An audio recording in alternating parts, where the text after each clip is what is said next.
नमस्कार दोस्तों, स्वागत है आपका आपके अपने चैनल हंग्री स्पिरिट्स में। हंग्री स्पिरिट्स देख रहे सारे दर्शकों का मैं अंजू शर्मा दिल से स्वागत करती हूँ।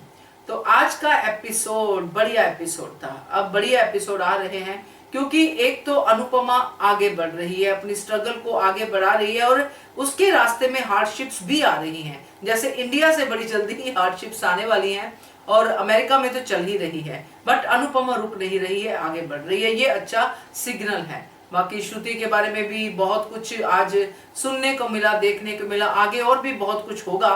तो उसी के साथ आपके रिव्यूज भी हैं जो आप भेजते हैं, तो इस पब्लिक प्लेटफॉर्म पे आपके रिव्यूज का बहुत बहुत स्वागत है। तो सुनते हैं आपके रिव्यूज, मगर पहले वही निवेदन, जिन्होंने अभी तक चैनल को सब्सक्राइब नहीं किया है कृपया कर लीजिए। साथ में दोस्तों बेल आइकन दबाइएगा ताकि आपको हमारे वीडियोस के नोटिफिकेशन मिलते रहे।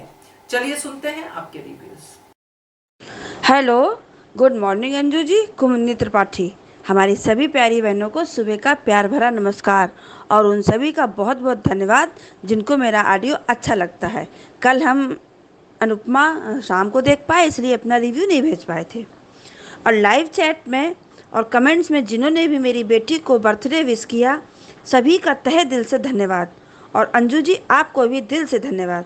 और राधिका जी आपको जन्मदिन की बहुत बहुत बधाई और शुभकामनाएं। महिमा जी आपके पति को जन्मदिन की बहुत बहुत बधाई और शुभकामनाएं।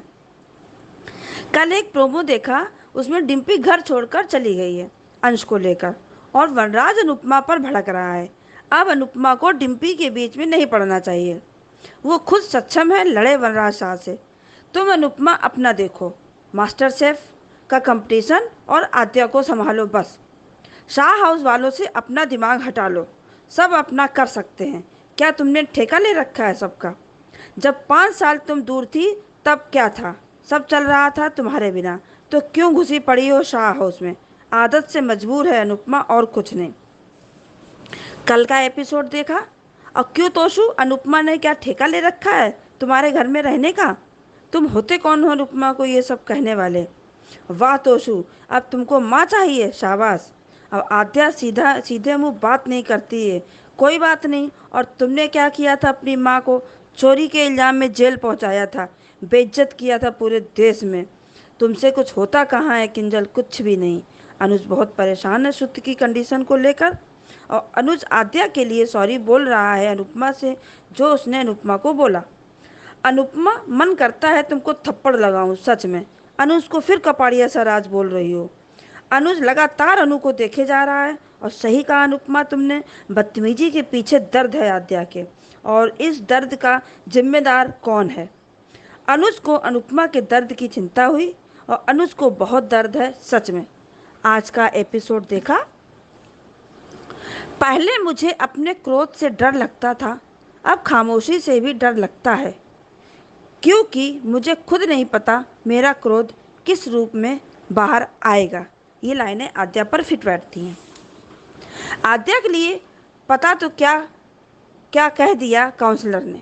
अनुपमा बहुत परेशान है आद्या को देखकर, वो गिरने वाली थी, अनुपमा ने उसको सहारा दिया। फिर आद्या ने देखा और अनुपमा से अलग हो गई, फिर खुद से गले लग गई माँ के। अनुपमा को बहुत अच्छा लगा सच में, और हमको भी बहुत अच्छा लगा छोटी को गले लगाना। आद्या प्यार करती है अनुपमा से, पर पता नहीं नफरत क्यों पाल रखी है। ये सीन बहुत अच्छा लगा दोनों का। आद्या को सुकून अनुपमा के आंचल में ही मिलता है, यही सच्चाई है, कटु सत्य है।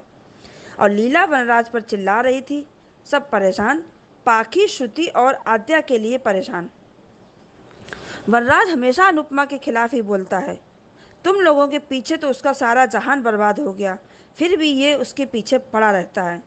और वनराज ने ये सही कहा कि आज क्या कभी अनुश्रुति की शादी नहीं होगी, पर ये गलत कहा, अनुपमा शादी नहीं होने देती है। अच्छी वनराज शाह, कितना घटिया बोलते हो सच में अनुपमा के बारे में, तुमसे गिरा तो कोई हो भी नहीं सकता। और काव्या डिम्पी अनुपमा की साइड ले रही हैं। अनुज ने अनुपमा को आद्या को गले लगाए देखा। अनुज ने सच कहा, दिमाग माँ से नफरत करना चाहता है, पर दिल को अब भी अपनी माँ की ज़रूरत है। अनुज तुम चिंता मत करो, अनुपमा संभाल लेगी दोनों को और तुमको भी। कैसे दोनों बिना कहे एक दूसरे की बातें समझ रहे हैं, ये होता है प्यार, सच्चा प्यार। श्रुति की तरह नहीं कि श्रुति को अनुज की कष्ट दिखाई नहीं पड़ता है। और मैडम फिर से आ गई किंजल के घर। चलो चच्चू खुले तो अनुपमा के, यहाँ रुकने से मना तो कर दिया। चलो गुड डिसीजन अनुपमा का। हम लोग सब लोग कहते रहते थे तो राजन साई के दिमाग तक ये बातें पहुंची तो। और ताने मारने में बा की भी अम्मा, गुड डायलॉग किंजल का। और वनराज के पास फोन आया और काव्या समझ गई कुछ गड़बड़ है। अनुपमा सपना देख रही है, सब अपने अपने हिसाब से बोल रहे हैं। वनराज ने आखिर प्रतीक को घर पर बुला ही लिया डिम्पी के लिए। काव्या समझ गई वनराज की गणित। अब आद्या डायरी में कुछ लिख रही है। उसने ये पाखी से सीखा है कि लिखो तो सही होती है बातें। और काव्या ने सीधे सीधे कह दिया प्रतीक के लिए कि वो इतना अच्छा है कि अंश का बाप बनाना चाहते हो। और वनराज ने क्लियर कर दिया प्रतीक के लिए कि शादी कराना चाहता हूँ डिम्पी की। और बाबूजी बा विरोध कर रहे हैं। काव्या ने पुरजोर विरोध किया। काव्या ने वार्न कर दिया वनराज साहब को। और श्रुति को होश आ गया है। आद्या बहुत खुश, अनुज भी खुश। परी डरी हुई थी और बड़ी होकर पुलिस बनना चाहती है। अनुपमा दीपू के पास गई है, फेवर चाहती है, हैं रिकमेंडेशन लेटर चाहती है। केटी के साथ वो रहेगी अनुपमा। अच्छा डिसीजन है अनुपमा का। मैसेज आता है अनुपमा को। सीरियल बहुत इंटरेस्टिंग मोड पर चल रहा है। अब आगे देखते हैं क्या होता है। बहुत बहुत धन्यवाद। नमस्कार अंजू जी, मेरी तरफ से आप सभी को मेरा प्यार भरा नमस्कार। आप सभी को राम भक्त हनुमान जयंती की हार्दिक शुभकामनाएं। हम सभी के दिल में मान रहते हैं। आज के दिन कान्हा जी से राम जी से यही प्रार्थना करती हूँ कि ये मान हमेशा खुश रहें, बस एक दूसरे के साथ रहें। अर्जुन जी, मैंने कल आपके वीडियो देखे थे कि एक में आपने बताया था कि डिम्पल अंश को लेके भाग गई और उसका इल्ज़ाम अनुपमा पर। और एक वीडियो था आपका कि तोशु जिस तरह से लकीर खींचने को बोल रहा है, बहुत जल्दी ही अनुपमा उसकी इच्छा पूरी करेगी। और आज का आपका वीडियो देखा कि अनुपमा को जो मैसेज आया वो हो सकता है अनुज का हो। आपने उसमें 90% बताया कि जो, क्योंकि अनुपमा के चेहरे पर जो स्माइल थी वो अच्छी लगी। और मैंने एक प्रोमो देखा है अंजू जी कि अनुपमा अपना सामान लेके केडी के घर पे आती है और उधर हॉस्पिटल से श्रुति डिस्चार्ज होकर आती है। आद्या उसकी आरती उतारती है और श्रुति खूब रो रही है, पर अनुज और आद्या उसे संभालने की कोशिश कर रहे हैं। ये मैंने देखा है आज एक प्रोमो सास बहू और साजिश में। और मैंने आज का धारावाहिक देखा। मुझे साहस के बारे में, चाहे वो तोशु हो, किंजल हो, किसी के बारे में कुछ नहीं कहना। सिर्फ वनराज के बारे में इतना कहूँगी कि वनराज किस अपनों की बात कर रहा है अनुपमा के लिए। आप जब फ़र्ज़ होता है तब हमेशा आप गायब रहते हैं। पाखी के जिम्मेदारी के समय में आपने फ़ोन भी नहीं उठाया था और ऐसे एक्सक्यूज़ देते हैं कि आप मीटिंग में थे। और अनुपमा ने बचाया है तो कौन सा एहसान किया है। अरे इतने गंदे शब्द। ये अंजू जी, मुझे लगता है कि हम में से बहुत सी बहनें अनुपमा के लिए अपशब्द बोलती हैं, तो ये यही डायलॉग ऑडियंस के उससे ही वनराज को दिए गए होंगे। और वनराज कौन होता है? अनुपमा के चरित्र पर उंगली उठाने वाला। वनराज, आपके सामने अनुपमा अगर पैर की जूती थी तो आज अमेरिका जैसे देश में, अनजाने देश में, अनजाने लोगों के बीच में अनुपमा ने एक अपनी जगह बनाई है और अपने खुद के उस पे खड़ी है। आज अनुपमा ने सही डिसीजन लिया। किंजल के घर आते ही उसने कह दिया कि किंजल, मैं तुम्हारे घर नहीं रहूँगी। कहाँ रहेंगी मम्मी आप? तो वो मैं अपना मैनेज कर लूँगी। अनुपमा ने, अच्छा हुआ किंजल को भी नहीं बताया कि वो केडी के घर जाने वाली है। यशदीप जी से रिकमेंडेशन के लिए लेटर मांगा, वो भी सीन अच्छा था। सबसे अच्छा सीन मुझे ये लगा कि अनुपमा जब उसको देख रही थी आद्या को, आद्या के गिरने ही वाली थी और अनुपमा ने जाके उसे अपने कंधे से लगाया, गले से लगाया। और उसी समय निर्जा पिक्चर का गीत चलना। सच में अंजू जी, ये सीन देखकर आंखों में आंसू आ गए थे कुछ सेकंड के लिए मेरी कि। और आद्या ने आंखें खोलकर देख भी लिया, पर उसको मम्मी ने संभाला है। आज मुझे आद्या का दर्द अच्छे से महसूस हुआ है। अभी तक मैं आद्या को जिद्दी, बदतमीज़ और पता नहीं क्या क्या बोलती थी। लेकिन आज आद्या के लिए मुझे बस इतना ही बोलना है कि आद्या की गलती नहीं थी। जब अनुपमा 5 साल पहले छोड़ के गई, तब आद्या ने सिर्फ यही कहा था, पर अनुज ने अगर आद्या को ये समझाया होता कि आद्या तुम्हारे लिए मैंने मम्मी को यहाँ से निकाल दिया है, तो शायद बात कुछ और होती। पर उसके दिमाग में ये बैठा दिया गया कि अनुपमा घर छोड़कर चली गई है, हम लोगों को छोड़कर चली गई है, तो इसका असर गलत ही होना था। और अनुज ने काउंसलर के रूम में से निकलते ही आद्या को गले लगाते हुए देखा। मान की दिल से दिल की बातचीत बहुत अच्छी लगी, जो मुझे दिल को छू गई। और अनुपमा ने यशदीप जी से कि वो रेकमेंड कर मांगा, तो यशदीप जी यही समझ रहे हैं कि अनुपमा उनके घर में रहना चाहती है। यशदीप जी, आप अच्छे से जानते हैं, और एक ह्यूमन बीइंग, बहुत अच्छे इंसान दिखाए गए यशदीप जी को। तो आज अनुपमा के कुछ अच्छे कर्म थी जो यशदीप जी जैसे लोग मिले हैं। और आज पाखी और आद्या ने दोनों ने एक दूसरे को याद किया। पाखी ने आद्या की तकलीफ़ को महसूस किया, और आद्या ने कुछ लिख रही थी अपनी डायरी में। तो पाखी दीदी से मैंने ये सीखा है बचपन से कि पाखी दीदी भी बचपन में यही कहती थी, जब हम किसी चीज़ को पूरे दिल से चाहते हैं, ये आज इनके ऊपर ये बात लागू होती है, तो पूरी कायनात भी हमको उसे मिलाने के लिए लग जाती है। आज वो श्रु को ठीक होने के लिए चाहती है दिल से, तो कान्हा जी श्रु को ठीक कर दीजिए। और आगे श्रु और अनुज की शादी हो ना हो, लेकिन मान मिले न मिले, पर आद्या के दिल से बस अब नफ़रत अपनी माँ के लिए कम हो जाए, यही हम दिल से चाहते हैं। Thank you so much Anju ji, इतना अच्छा प्लेटफॉर्म देने के लिए। Thank you so much everyone जिनको मेरा ऑडियो अच्छा लगता है। और रानी जी, इतने मोटिवेशनल कमेंट के लिए थैंक यू सो मच। और हाँ, आज शाज में बापूजी के लिए थोड़ा सा बोलने का मन है कि बापूजी ने आज वनराज को उसके बेटे की तरह ही बोल दिया कि तुम लोग कुछ करते नहीं हो, और ये हमें बस प्रार्थना करनी चाहिए। और आज बा का वनराज की हाँ में आना मिलाना, बा का उस समय चुप रहना, बा के हाव भाव यही दिखा रहे थे कि बा वनराज की बातों से सहमत नहीं है। लेकिन ये बा की चुप्पी आज कहीं तूफान के पहले की शांति तो नहीं है, ये डिम्पल को भगाने में कहीं बा भी तो उसके साथ नहीं है ना। Thank you so much Anju ji. Hello Anju ji, नमस्ते। और मेरी सभी बहनों को मेरा प्यार भरा नमस्ते। आज का एपिसोड देखा, अच्छा लगा। आज एपिसोड की शुरुआत अनुपमा और आद्या से हुई। आद्या गिरने वाली होती है तो अनुपमा आके उसको संभाल लेती है, लेकिन जब वो आद्या अनुपमा को देखती है तो उसको डर जाती है कि कहीं आद्या फिर से उसके साथ कोई बदतमीज़ी ना करे। लेकिन दूसरे ही पल जो है आद्या किसी छोटे बच्चे की तरह अनुपमा से लिपट जाती है और अनुपमा उसको संभालती है।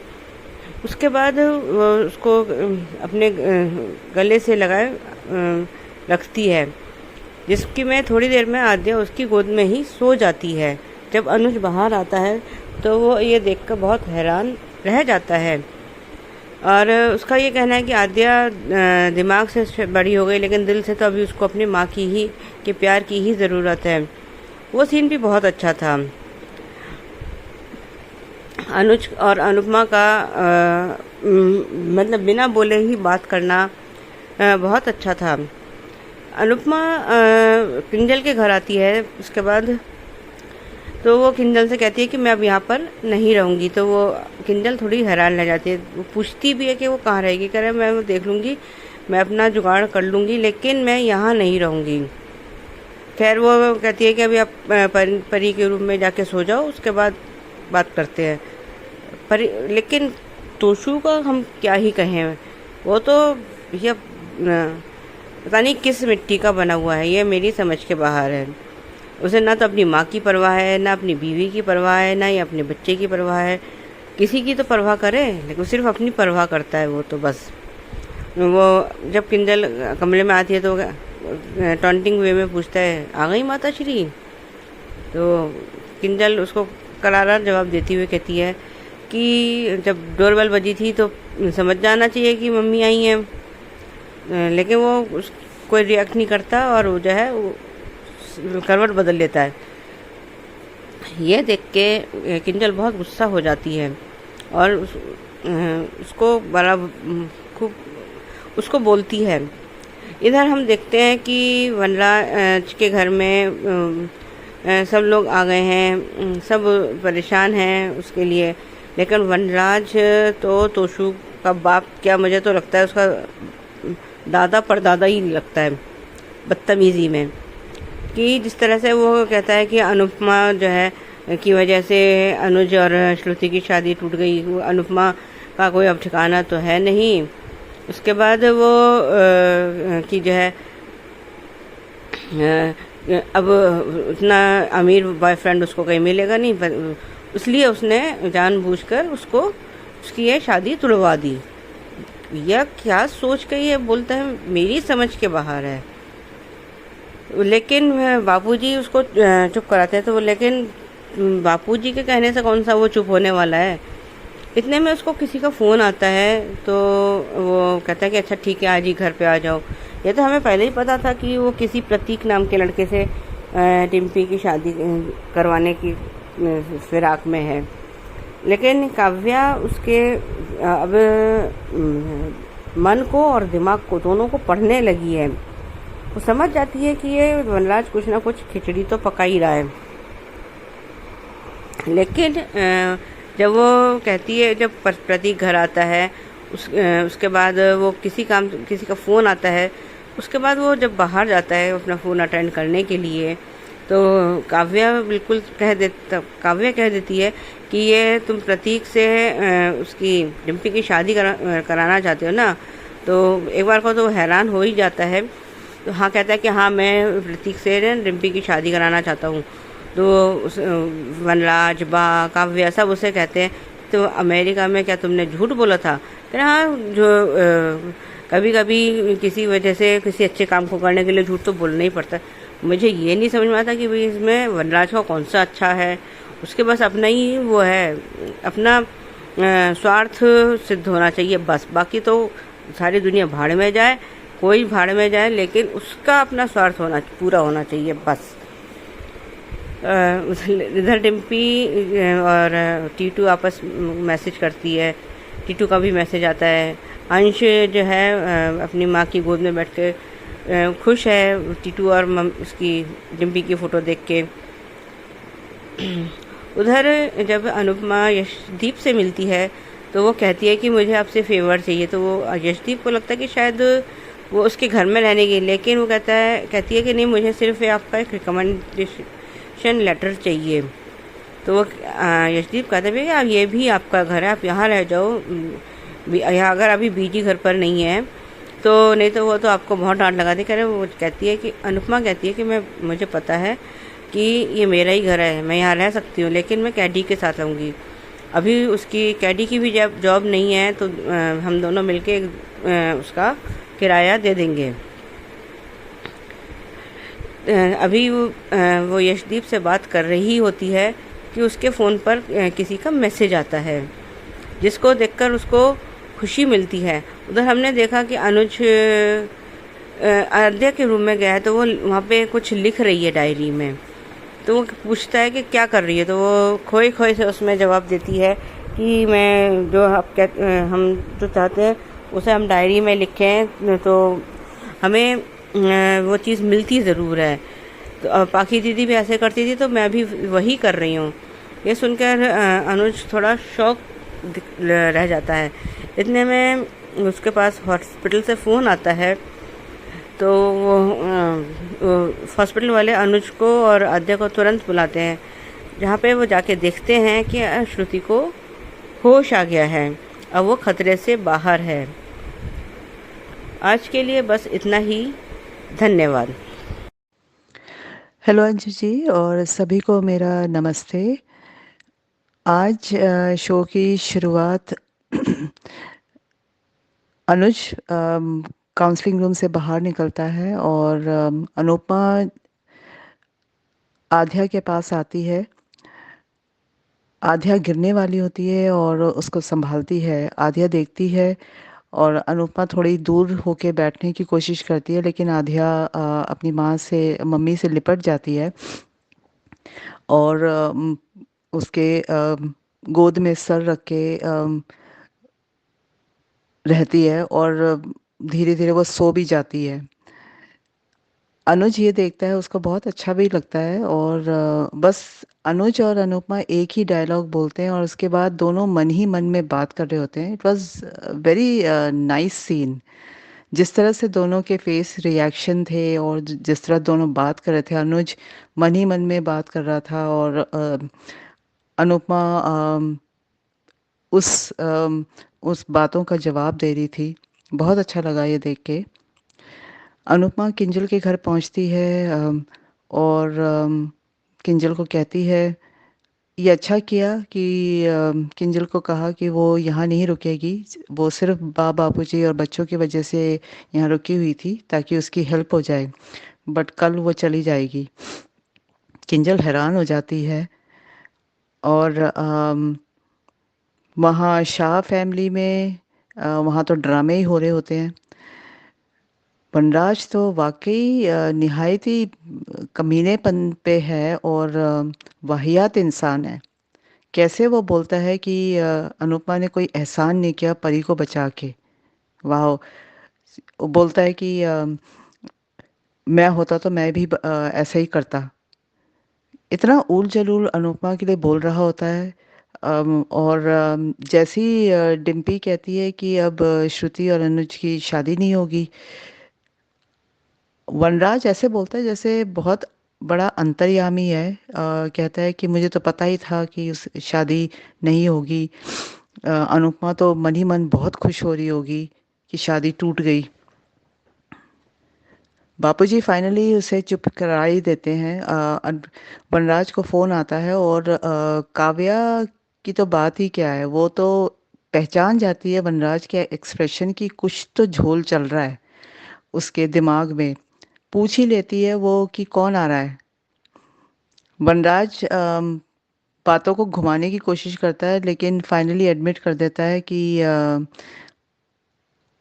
प्रतीक आ रहा है और उस वो इंट्रोडक्शन देता है प्रतीक का। और डिम्पी भी आ जाती है। डिम्पी की तारीफ करना प्रतीक के आगे काव्या को समझते देर नहीं लगती और वो कह ही देती है कि क्या प्रतीक को अंश का पिता बनाने की कोशिश कर रहे हैं। तब कहता है कि वो यही चाहता है कि डिम्पी की शादी प्रतीक से हो, क्योंकि प्रतीक परफेक्ट है, उसके पेरेंट्स नहीं है, वो अकेला है और वो घर जवाई भी बनेगा। सब हैरान हो जाते हैं। बापूजी कहते हैं कि उसने झूठ बोला उनसे और तभी अमेरिका से इंडिया आ गए। वो कहता है कि हाँ बोला उसने झूठ, लेकिन वो अनुपमा को झेल नहीं सकता क्योंकि अनुपमा वहाँ थी और वो किसी न किसी तरह टीटू और डिम्पी की शादी करा देती। अन वनराज अच्छी तरह से जानता है कि उसकी एक नहीं चल सकती अनुपमा के आगे। वो इतना तभी तो वो चिढ़ता रहता है अनुपमा से। काव्या वॉर्न करती है कि वो ऐसा ना करे, नहीं तो उसे बहुत पछताना पड़ेगा। लेकिन वनराज तो वनराज है, वो तो अपने अक्कड़ में है। वहाँ डिम्पी अंश के साथ टीटू के ख्यालों में होती है। उसे पता नहीं है कि बाहर क्या हो रहा है। अनुपमा यशदीप के घर आती है और उससे रिक्वेस्ट करती है कि उसे एक रिकमेंडेशन लेटर चाहिए, क्योंकि वो किंजल के घर नहीं रहेगी। यशदीप कहता है कि वो यहाँ उसके घर रह सकती है, ये भी उसी का घर है, लेकिन वो मना कर देती है। वो कहती है कि वो कैरी के साथ रहेगी शेयरिंग में, क्योंकि उस वो अपनी रेंट नहीं दे पा रही है, तो एटलीस्ट शेयरिंग हो जाएगा तो रेंट इजी रहेगा देने में। इतने में अनुपमा को कोई टेक्स्ट मैसेज आता है और शायद ये मैसेज काव्या को हो या फिर अनुष्का भी हो सकता है। अब आगे देखते हैं क्या होता है। Thank you and have a great day. Hello Anju ji, मैं कुसुम बात कर रही हूँ। आप सभी को मेरी तरफ से प्यार भरा नमस्ते। आज का एपिसोड देखा, अच्छा लगा और वनराज पर बहुत गुस्सा आया आज जो भी उसने अनुपमा को कहा। आज आद्या का अपनी माँ की गोद में सर रखना और अनुपमा का अपनी बेटी को प्यार करना सच में बहुत बढ़िया सीन था। आज अनुपमा को बहुत सुकून मिला अपनी बेटी को गले लगाकर। अनुज का आकर अपनी अनु से कहना कि दिमाग अभी भी अपनी माँ से नफ़रत चाहता है पर दिल को अभी भी अपनी माँ की ज़रूरत है। बहुत जल्द ये नफ़रत कम होगी आद्या की अपनी माँ से। अनुपमा अपनी बेटी का प्यार ज़रूर जीतेगी।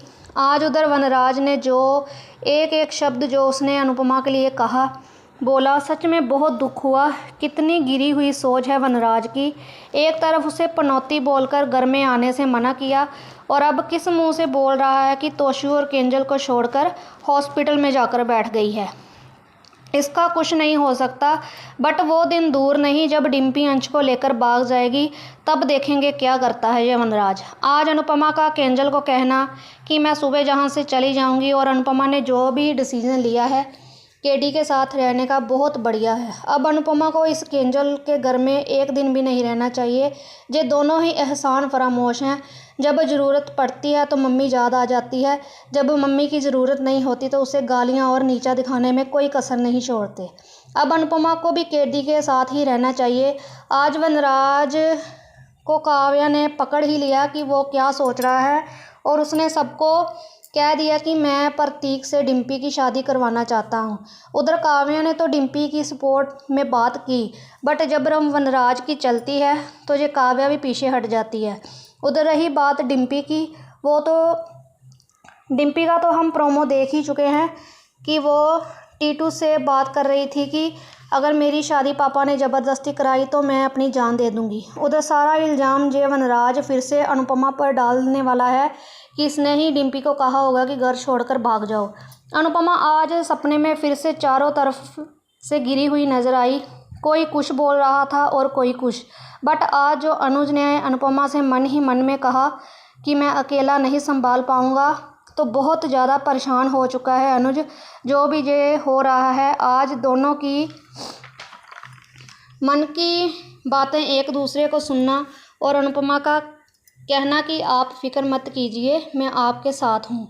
एक पल के लिए तो मैं डर गई कि कहीं फिर अनुपमा दीपू के घर तो नहीं आ गई रहने के लिए, क्योंकि जो वनराज और तोशु हैं वो तो पहले ही अनुपमा के लिए शक करते हैं और अगर रहने लग गई तो ये दोनों और चार बातें बनाकर अनुपमा को बदनाम करेंगे। आज लास्ट में अनुपमा को मैसेज आना, मुझे भी यही लगता है कि अनुज का ही होगा।